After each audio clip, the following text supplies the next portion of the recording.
अभी डाउनलोड करें Nilesh classes app और अपने बोर्ड एग्जाम की अभी से तैयारी शुरू कर दें। यहाँ आपको आपके बोर्ड एग्जाम से रिलेटेड सारी चीज़ें मिल जाएंगी। तो लिंक इस वीडियो के डिस्क्रिप्शन में है या आप इसे गूगल प्ले स्टोर से भी डाउनलोड कर सकते हैं। हे गाइज, कैसे हो आप लोग। बहुत बहुत स्वागत है आपका नीलेश क्लासेज यूट्यूब चैनल में। गाइज, आज की इस वीडियो में पढ़ेंगे जो हम क्लास 12 के केमिस्ट्री के चैप्टर 4 यानी रासायनिक बलगतिकी केमिकल काइनेटिक का लेक्चर पढ़ रहे थे, उसका नेक्स्ट लेक्चर। और गाइज, इस लेक्चर में हम दो इम्पोर्टेंट टॉपिक पे डिस्कस करेंगे। जी हाँ गाइज, जो फर्स्ट है वो है छद्म प्रथम कोटि की अभिक्रिया और नीचे नेक्स्ट है आपकी सक्रियण ऊर्जा कि सक्रियण ऊर्जा क्या होती है। देखिए, इन दोनों क्वेश्चन को आपके बोर्ड एग्जाम में 3 मार्क में पूछा जाता है। ठीक है, कि छद्म प्रथम कोटि की अभिक्रिया क्या होती है, ऐसे पूछ दिया जाता है या ऐसे भी पूछ दिया जाएगा कि छद्म प्रथम कोटि की अभिक्रिया पे टिप्पणी लिखिए, इस तरह से भी पूछा जा सकता है। और नीचे जो सक्रिय ऊर्जा से रिलेटेड क्वेश्चन है उसमें भी यही पूछा जा सकता है सेम टू सेम कि सक्रिय ऊर्जा क्या है, या फिर इस तरह से भी पूछा जा सकता है कि सक्रिय ऊर्जा पर टिप्पणी लिखिए। ठीक है, देखिए आप अपनी बुक में इनकी डिफिनीशन या जो भी चीज़ें हो गई देखेंगे तो हो सकता है आपको समझ में न आए। ठीक है, क्योंकि बुक में काफ़ी इनकी कठिन लैंग्वेज में लिखा गया है। ठीक है, लेकिन मैं एकदम सरल लैंग्वेज में इसकी डिफिनीशन लिखा हूँ, आपको एकदम अच्छे से सारी चीज़ें समझ में आ जाएंगी। तो आप इस वीडियो को अंत तक देखते रहिए और चैनल को अभी तक सब्सक्राइब नहीं किए हैं तो चैनल को सब्सक्राइब कर ले और बेल आइकन को भी दबा ले, जिससे मेरी वीडियो की नोटिफिकेशन आपको मिलती रहे। तो चलिए शुरू करते हैं। देखिए गाइस, छद्म प्रथम कोटि की अभिक्रिया क्या होती है। ठीक है, देखिए सबसे पहले इसकी मैं पूरी की पूरी डिफिनीशन पढ़ देता हूँ, उसके बाद मैं आपको समझाता हूँ जिससे थोड़ा समझने में अच्छा रहे आपको। देखिए, छद्म प्रथम कोटि की अभिक्रिया, देखिए कुछ अभिक्रियाएं ऐसी होती है, ठीक है, कुछ अभिक्रियाएं ऐसी होती है जिनमें अभिकारक तो 2 होते हैं परंतु अभिक्रिया की कोटि केवल एक अभिकारक की सांद्रता से प्रभावित होती है। ठीक है, ये अभिक्रियाएं प्रथम कोटि अभिक्रियाओं की तरह व्यवहार करती हैं, अतः ऐसी अभिक्रियाओं को छद्म प्रथम कोटि की अभिक्रियाएं कहते हैं। उदाहरण के तौर पर एस्टर का अम्लीय जल अपघटन। ठीक है, अब देखिए यहाँ ये तो सामान्य डिफिनीशन हो गया, इसको थोड़ा मैं आपको अच्छे से समझा देता हूँ उदाहरण के माध्यम से। देखिए यहाँ मान लीजिए हमने देखा था, हमने वेग अभिक्रिया वेग इक्वल टू हमने पढ़ा था कि अभिक्रिया वेग इक्वल टू के और a घाते x इंटू बी घाते वाई होता है, ये हमने पढ़ा था। जहाँ ए और बी जो थे आपके, वो आपके रिएक्टेंट थे यानी अभिकारक थे। रिएक्टेंट यानी इसको हम अभिकारक, ठीक है, अभिकारक थे ये ए और बी। ठीक है, तो देखिए इसमें हमने देखा था कि जो अभिक्रिया की जो कोटि होती है, ठीक है, इनकी जो ये घात है, जो अभिकारक ए और बी की ये जो घात हैं, इनका योग होता है। इनका योग जो होता है वही अभिक्रिया की कोटि होता है। ठीक है, लेकिन छद्म प्रथम कोटि अभिक्रिया में ऐसा नहीं होता है। ठीक है, इसमें देखिए हमने पढ़ा ना कि कुछ अभिक्रियाएं ऐसी होती हैं जिनमें अभिकारक तो 2 होते हैं। अभी यही मान लीजिए, इसको हम एज्यूम कर लेते हैं कि यह एक अभिक्रिया है, इसमें ए और बी ये जो दोनों क्या है, अभिकारक हैं। ठीक है, तो इसमें कहा जा रहा है कि कुछ अभिक्रियाएं ऐसी होती है जिनमें अभिकारक तो 2 होते हैं। ठीक है, मान लीजिए इसमें ये अभिकारक ए और बी 2 हैं हम लोग के, जिनमें अभिकारक 2 होते हैं परंतु अभिक्रिया की कोटि केवल एक अभिकारक की सांद्रता से प्रभावित होती है। अब देखिए यहाँ क्या कराए कि अभिक्रिया की कोटि केवल क्या कराए, परंतु अभिक्रिया की कोटि केवल एक अभिकारक की सांद्रता से प्रभावित होती है। यानी जो अभिक्रिया की कोटि है,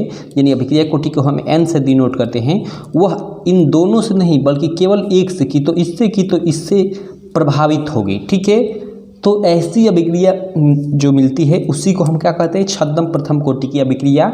और ऐसी अभिक्रियाएं बहुत कम देखने को मिलती हैं। ठीक है, जैसे उदाहरण के तौर पे आप लोग देख सकते हैं एस्टर का अम्लीय जल अपघटन में ऐसी अभिक्रिया देखने को मिलती है। देखिए आप अपनी बुक में देखेंगे तो इसका एस्टर का अम्लीय जल अपघटन कर पूरा विस्तार में एकदम समझाया हुआ, एकदम लंबा उदाहरण। ठीक है, आप उसको याद करने जाएंगे, लिखने जाएंगे, एग्जाम में आप भूल जाएंगे, मैं इसकी गारंटी देता हूँ। उससे अच्छा आप केवल उदाहरण में इतना लिख देंगे एस्टर का अम्लीय जल अपघटन, तो आपका हो जाएगा, कोई दिक्कत नहीं, आपको फुल मार्क मिल जाएगा। ठीक है, तो आई होप आप लोग को छद्म प्रथम कोटि की अभिक्रिया क्लियर हो गई होगी कि छद्म प्रथम कोटि की अभिक्रिया क्या होती है। एक बार मैं और डिफिनीशन पढ़ देता हूँ। देखिए, कुछ अभिक्रियाएं ऐसी होती हैं जिनमें अभिकारक तो 2 होते हैं परंतु अभिक्रिया की कोटि केवल एक अभिकारक की सांद्रता से प्रभावित होती है।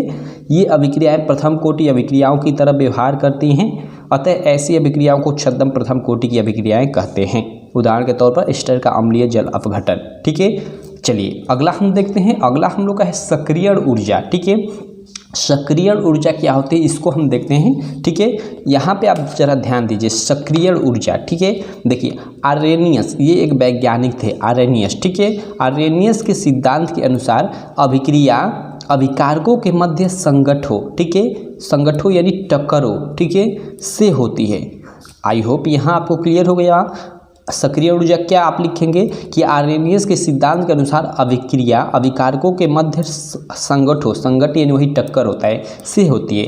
इसका मतलब देखिए, मान लीजिए जैसे हम लोग ये ए और बी, ये हम लोग के अभिकारक है, इससे मिलकर हम लोग का उत्पाद ए बी बन रहा है। ठीक है, तो ये जो आर्रेनियस वैज्ञानिक थे, इन्होंने बताया था कि मतलब जो ये ए और बी जो अभिकारक के बीच अभिक्रिया होकर ए बी ये उत्पाद बन रहा है, इसमें ए और बी में टक्कर मतलब टक्कर होता है, संघट होता है। ठीक है, तभी हम लोग का उत्पाद बनता है। ये आर्रेनियस नामक वैज्ञानिक ने बताया था। ठीक है, तो सक्रिय ऊर्जा में आप यही चीज़ें लिखेंगे कि आर्रेनियस के सिद्धांत के अनुसार अभिक्रिया अभिकारकों के मध्य संगठ हो, यानी क्वेश्चन में आप संगठ यानी वही टक्कर को दर्शा देंगे, टक्करों से होती है। ठीक है, आगे चीज़ें देखते हैं।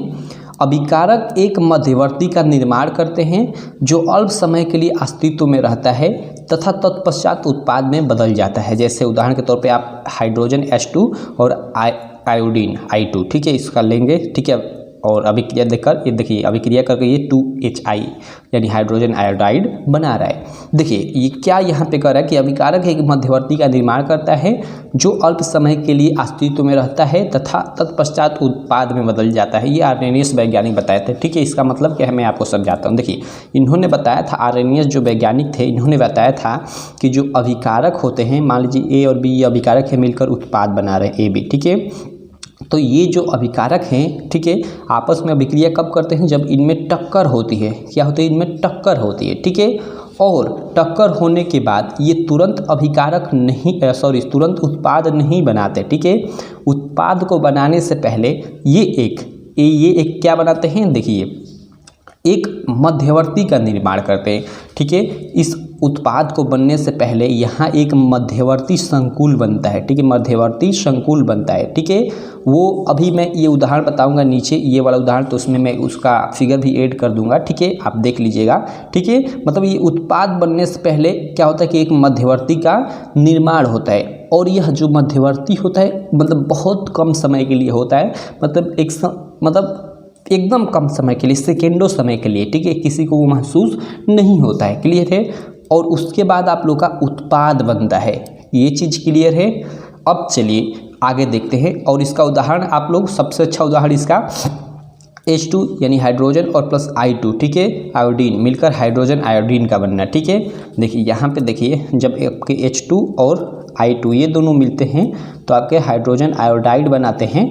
लेकिन हाइड्रोजन आयोडाइड बनाने से पहले ये दोनों मिलकर एक मध्यवर्ती का निर्माण करते हैं। ठीक है, जो अल्प समय के लिए, काफ़ी थोड़े समय के लिए रहता है, और उस मध्यवर्ती का चित्र आप अपने स्क्रीन पे सामने देख सकते हैं। कुछ ऐसा होता है वो मध्यवर्ती। ठीक है, जो मतलब हमें दिखाई नहीं देता है। ठीक है, काफ़ी कम समय के लिए वो होता है। ठीक है, और उसके बाद आप लोग का उत्पाद बनता है। ये आर्रेनियस नामक वैज्ञानिक ने बताया था। क्लियर है आपको? और आगे लिख देंगे, इसी चीज़ को आप आगे लिख देंगे। ठीक है, कि इस प्रकार अभिकारक से मध्यवर्ती के निर्माण में आवश्यक ऊर्जा सक्रिय ऊर्जा कहलाती है। ठीक है, इसे EA से प्रदर्शित करते हैं। अब देखिएगा, देखिए यहाँ पे हाइड्रोजन और आयोडीन मिलकर, ठीक है, हाइड्रोजन आयोडाइड बना रहे हैं। लेकिन हाइड्रोजन आयोडाइड के बनने से पहले क्या बनता है? एक मध्यवर्ती का निर्माण होता है जो काफ़ी अल्प समय के लिए होता है, और इस मध्यवर्ती के निर्माण में ऊर्जा लगती है। क्लियर है? इस मध्यवर्ती के निर्माण में कुछ ऊर्जा लगती है। ठीक है, तो उसी ऊर्जा को क्या बोलते हैं? देखिए इस प्रकार अभिकारक से मध्यवर्ती के निर्माण में आवश्यक ऊर्जा जो होती है सक्रिय ऊर्जा कहलाती है। ठीक है, यानी यहाँ हम लोग की ये मध्यवर्ती के निर्माण में जो ऊर्जा लगी, उसी ऊर्जा को हम क्या बोलते हैं? सक्रिय ऊर्जा बोलते हैं, और इसको EA से प्रदर्शित करते हैं। ये चीज़ आपको क्लियर हो गई एकदम अच्छे से? चलिए, तो मैं एकदम अच्छे से शुरू से डिफिनीशन पढ़ देता हूँ। देखिए, आर्रेनियस के सिद्धांत के अनुसार अभिक्रिया अभिकारकों के मध्य संगठों यानी कोष्ठ में टक्करों आप लिख देंगे, इसका अर्थ समझा देंगे, ठीक है, से होती है। आर्रेनियस के सिद्धांत के अनुसार अभिक्रिया अभिकारकों के मध्य संगठों या टक्करों से होती है। अभिकारक एक मध्यवर्ती का निर्माण करते हैं जो अल्प समय के लिए अस्तित्व में रहता है तथा तत्पश्चात उत्पाद में बदल जाता है। उदाहरण के तौर पे आप हाइड्रोजन और आयोडीन मिलकर हाइड्रोजन आयोडीन, ये अभिक्रिया दर्शा देंगे, ठीक है। इस प्रकार अभिकारक से मध्यवर्ती के निर्माण में, ठीक है, देखिए यहाँ मतलब यहाँ पे एक लाइन और लिख देना चाहिए था आपको, ठीक है, कि चलिए कोई दिक्कत नहीं, ठीक है, ठीक है, कोई दिक्कत नहीं। इस प्रकार अभिकारक से मध्यवर्ती के निर्माण में मतलब यहाँ आप मतलब मध्यवर्ती का थोड़ा यहाँ चित्र भी बना देते हैं ना, आपकी बुक में दिया होगा हाइड्रोजन आयोडीन का मतलब मध्यवर्ती का चित्र, और उसके बाद यह लिखते हैं इस प्रकार अभिकारक से मध्यवर्ती के निर्माण में आवश्यक ऊर्जा सक्रिय ऊर्जा कहलाती है। तो और यह मतलब इसका आंसर काफ़ी फ्रेश हो जाता है, लेकिन इस तरह से भी आप लिखोगे तो कोई भी दिक्कत नहीं है, ठीक है। तो देखिए ये हाइड्रोजन और आयोडीन मिलकर, ठीक है, हाइड्रोजन आयोडाइड बनाने से पहले यहाँ एक मध्यवर्ती का निर्माण करते हैं और उसी मध्यवर्ती को मतलब बनाने में ऊर्जा की आवश्यकता होती है और उसी ऊर्जा को हम सक्रियण ऊर्जा कहते हैं और इसे हम EA से प्रदर्शित करते हैं। यहाँ पे आप लोग देख सकते हैं। तो ये रहा इसकी पूरी डिफिनीशन, ठीक है। आप सक्रियण ऊर्जा है, आपके एग्जाम में बोले कि सक्रियण ऊर्जा पे टिप्पणी लिखिए या सक्रियण ऊर्जा क्या है, तो आप यहाँ से लगाएंगे और यहाँ नीचे तक लिख देंगे। ये क्वेश्चन 3 मार्क में, ठीक है, 3 मार्क में इसका डिफिनीशन पूछता है ऐसे कि सक्रियण ऊर्जा पे टिप्पणी लिखो, ठीक है, टिप्पणी लिखने को बोलता है। तो आप ऐसे ही पूरा का पूरा कर दीजिएगा, आपको फुल मार्क मिल जाएगा, कोई दिक्कत नहीं होगी, ठीक है। तो गाइज हम इस वीडियो में छद्म प्रथम कोटि की अभिक्रिया और सक्रियण ऊर्जा को अच्छे से समझ लिया, ठीक है। यहीं तक हम रहने देते हैं। नेक्स्ट लेक्चर में, अगले लेक्चर में हम कुछ और चीज़ें देखेंगे इस लेसन की, ठीक है। तब तक के लिए हम रहने देते हैं। और मैं कहूँगा अगर आप अभी तक हमारी एप्लीकेशन निलेश क्लासेस डाउनलोड नहीं किए हैं तो उसका लिंक इस वीडियो के डिस्क्रिप्शन में मिल जाएगा, या फिर आप गूगल प्ले स्टोर पे हमारी एप्लीकेशन का नाम निलेश क्लासेस सर्च करिएगा, वहाँ हमारी एप्लीकेशन आ जाएगी और आप डाउनलोड कर लीजिएगा। वहाँ पे आप जाइए, काफ़ी सारी चीज़ें आपको आपके बोर्ड एग्जाम से रिलेटेड मिल जाएंगी। तो बस थैंक यू।